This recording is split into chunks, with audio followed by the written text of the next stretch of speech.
Welcome back to Inherited Dawn, the One Piece podcast. We are breaking down Chapter 245, Sacrificial Altar.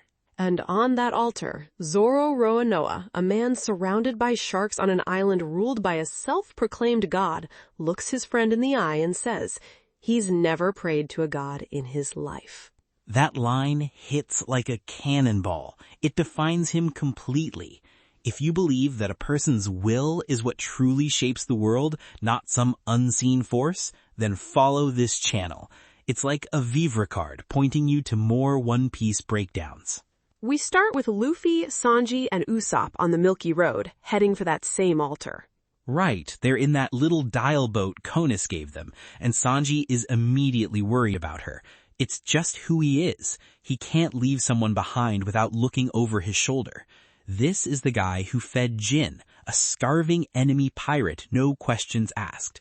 He sees someone in trouble, especially a woman, and his first instinct is to protect. It doesn't matter if they have a world-ending mission of their own. It's a core part of his character. His kindness isn't just for certain situations. He expresses concern for Konis even though she led them into a trap, because he understands she was forced to do it. He sees the person, not just their actions. He's the heart in that specific way. He feels the immediate personal connection and the potential for loss. Usopp is more practical. He trusts Ganfall, the Sky Knight. He knows they have their own mission to focus on. Usopp is the crew's anchor to reality. He's the one who gets scared, yes, but he's also the one who understands that you have to rely on your allies. He saw Ganfall in action. He decided that Ganfall is capable and trustworthy. It's a sign of Usopp's own growth. He's learning to place faith in others, not just hide behind them.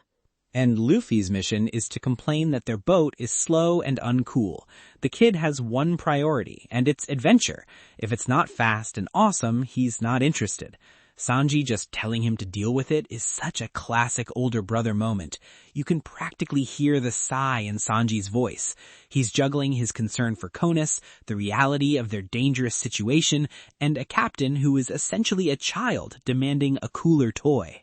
It's a dynamic we see often. Sanji and Zoro are the two who most frequently have to manage Luffy's impulses. Zoro does it with blunt force, a quick shut up and get serious. Sanji does it with exasperation, like a parent telling their kid that no, they can't have ice cream for dinner.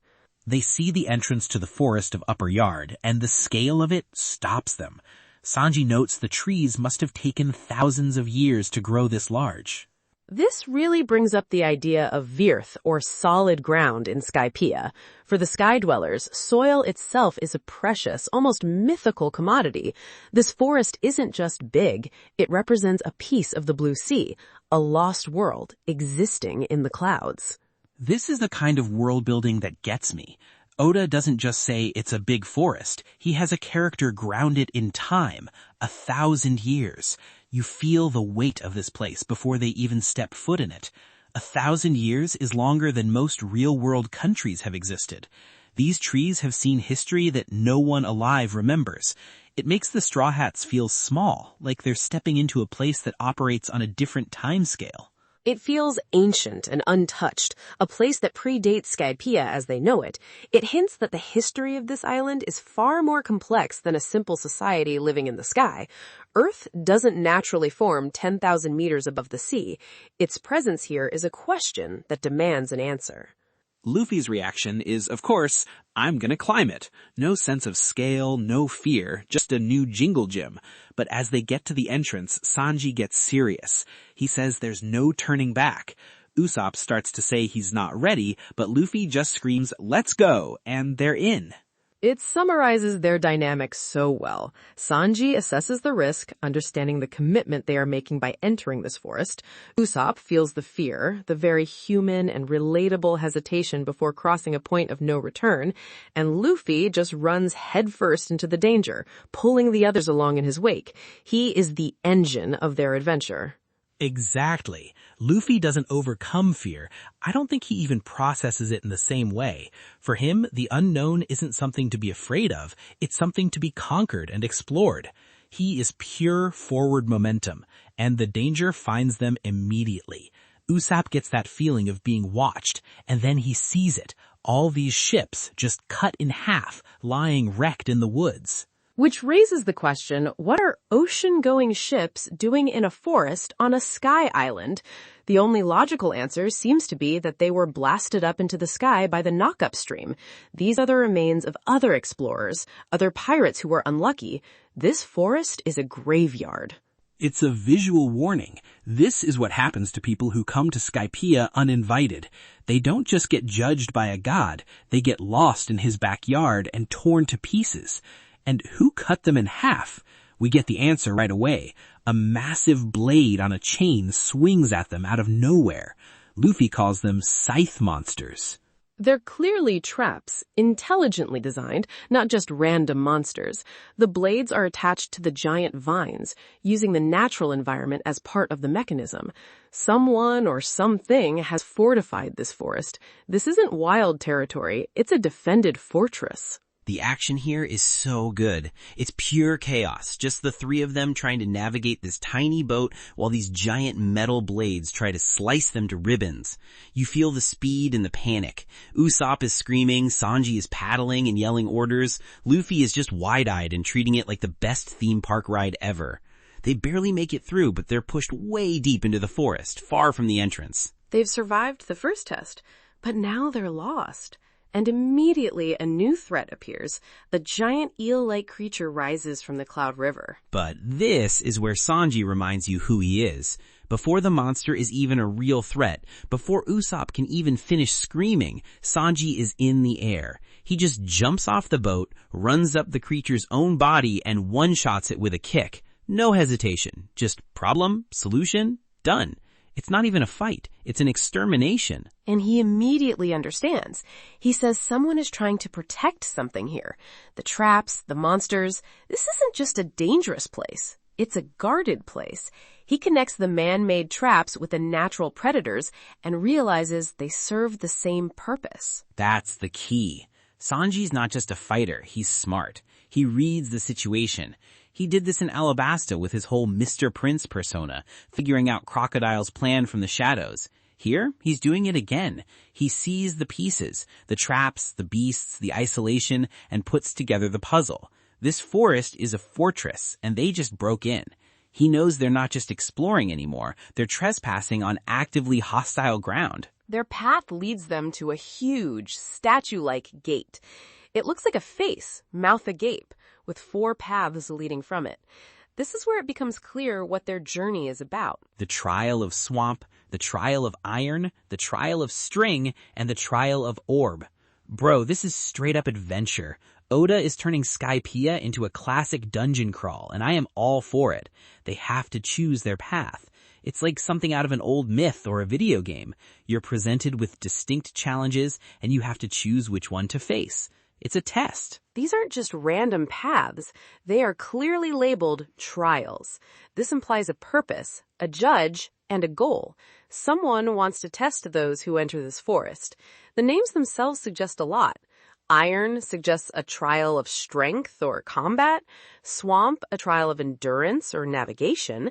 String and orb are more mysterious. They could be tests of cunning or intellect. It's a choice that will define their route through Upper Yard, and while they face this choice, the rest of the crew is stuck in one place facing a different kind of trial. And while they face a choice, the rest of the crew is stuck in one place, facing a different kind of trial. A trial of survival. Yeah, we cut back to the Sacrificial Altar, and Zoro is just casually fighting off sky sharks, as you do. He's standing on the railing of the Going Merry, swords out, and just knocking them away like they're annoying flies. There's no sense of panic from him at all. It's presented so matter-of-factly. Nami and Chopper are terrified, huddled together and screaming. For them, this is a life-or-death situation. But for Zoro, this is just Tuesday. The gap between how he sees the threat and how they see it is huge. He's so far beyond them in terms of raw combat ability that this doesn't even register as a serious fight. Then one of the sharks gets a lucky shot, grabs him by the leg, and pulls him under the cloud sea. Nami and Chopper are losing it, thinking he's been eaten. This is their worst fear realized. Their strongest fighter dragged to his doom. And Robin, completely calm, leaning against the mast, just says that if he had been eaten, the clouds would turn red. That is such a cold, logical, and terrifying observation. Nami's reaction, telling her to stop saying scary things, is all of us in that moment. But Robin's not trying to be scary. She's stating a fact as she sees it. This is the product of her life. She survived by looking at threats with cold logic. She's looking at the situation and calculating the outcome. In her mind, the math is simple. Zoro's strength versus a sky shark's strength. The result is obvious to her. The shark cannot win, so Zoro is not in danger. The lack of red clouds is just evidence proving she's right. It also shows her confidence in him. It's a strange sort of reassurance. She isn't worried, not because she's callous, but because she has already correctly measured his power. For Nami and Chopper, who are more emotional, this kind of logical certainty is unsettling. It's what makes Robin both a comfort and a little alien to them at this stage. Of course, Zoro is fine. A moment later, a massive bulge appears in the cloud sea, and he punches the shark so hard it flies out of the water and lands on the altar. He punches the shark. Nami makes a great point. Since when are you a martial artist? Use your swords. But this is the point. When his primary tools are impractical underwater, he defaults to pure physical force. It's such a statement. It's not about technique, it's about overwhelming power. His swordsmanship is a refined skill, an art he's dedicated his life to. But beneath that is a foundation of monstrous, raw strength. He doesn't need his swords to be deadly. His body is a weapon in its own right. Chopper is just in awe, his eyes bugging out. He's seeing the sheer physical power of his crewmate, unadorned by any special technique. Zoro gets his bearings and immediately takes charge. He confirms the Going Merry's keel is smashed, so they can't escape that way. He tells Chopper to start repairs, giving him a clear, actionable task. He's making a plan. His plan is solid. He says he's going into the forest to find a way out, and that Luffy's group will eventually find their way to the altar because it's the only major landmark around. So staying put is the right move for the ship and for Chopper. Logically, it's a good plan. And Nami immediately calls him out. You're not the one to talk about being lost. And I love that she immediately calls him out. Because he's right, his logic is sound, but she's also right. He's the last person you want leading an expedition. The man gets lost walking in a straight line.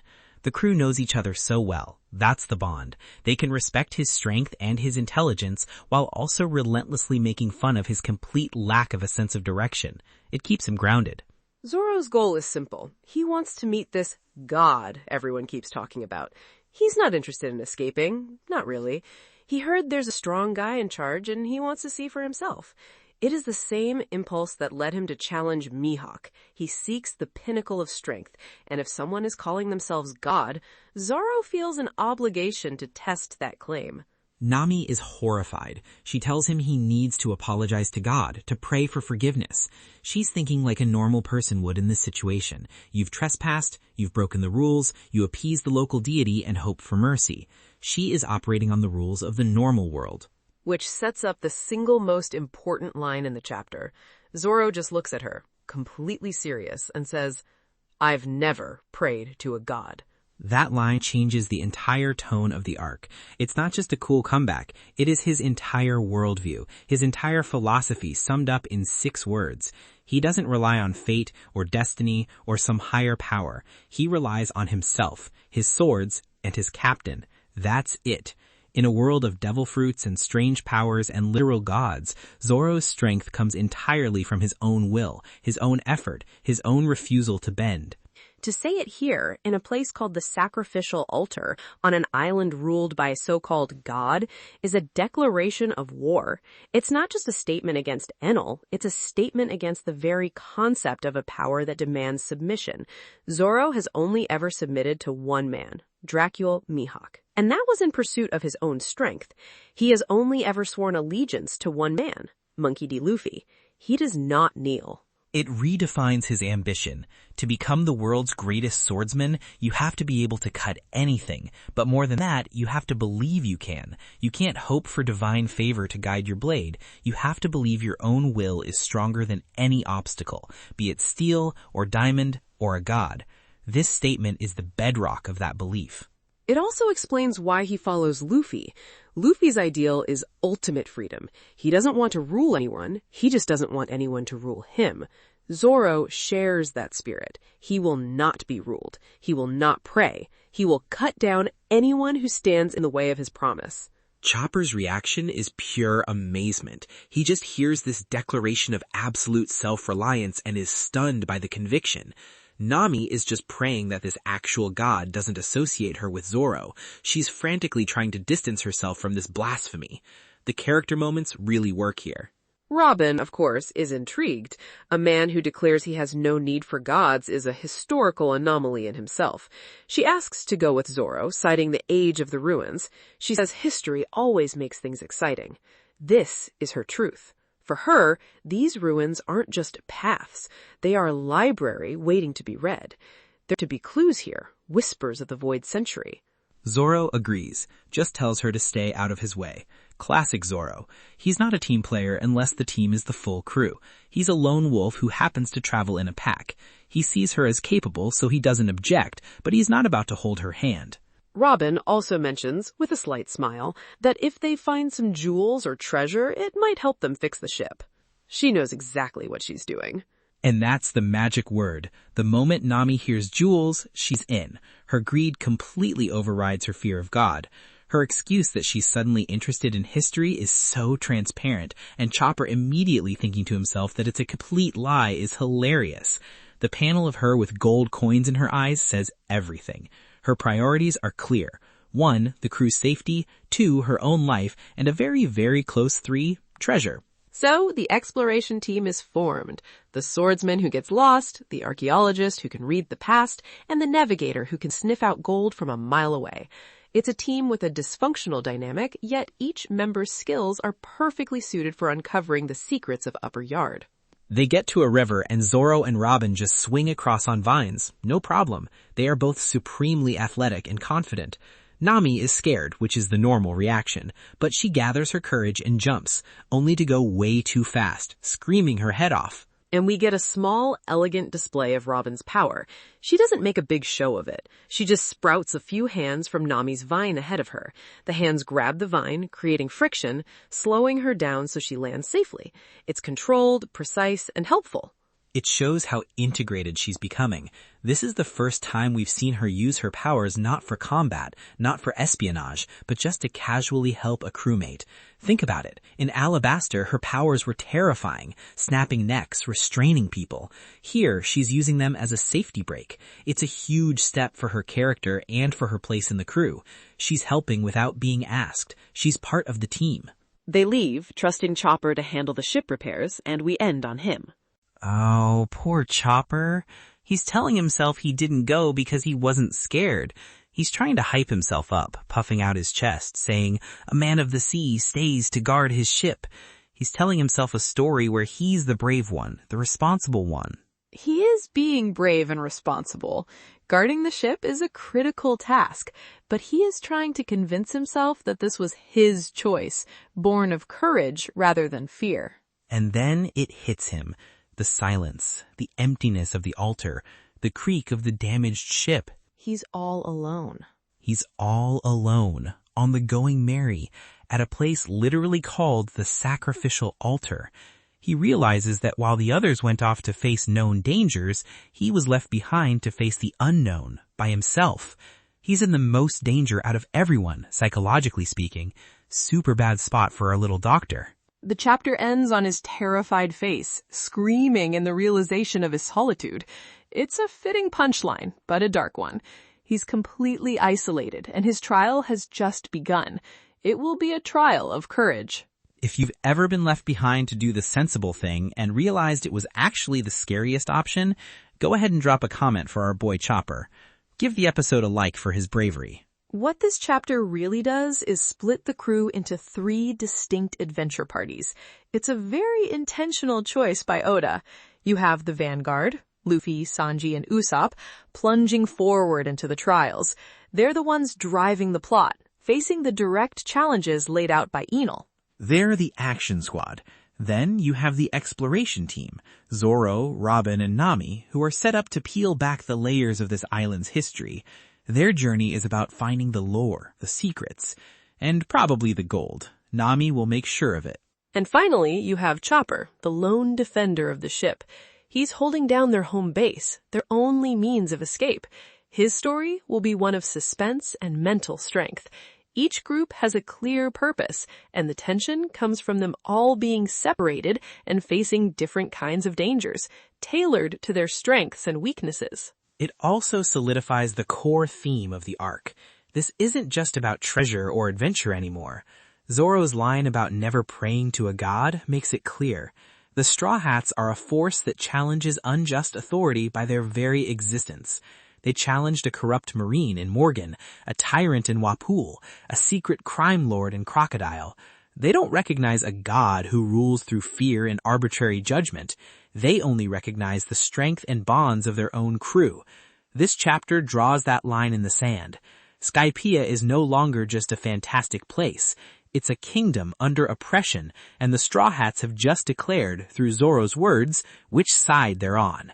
They stand with the defiant, not the divine.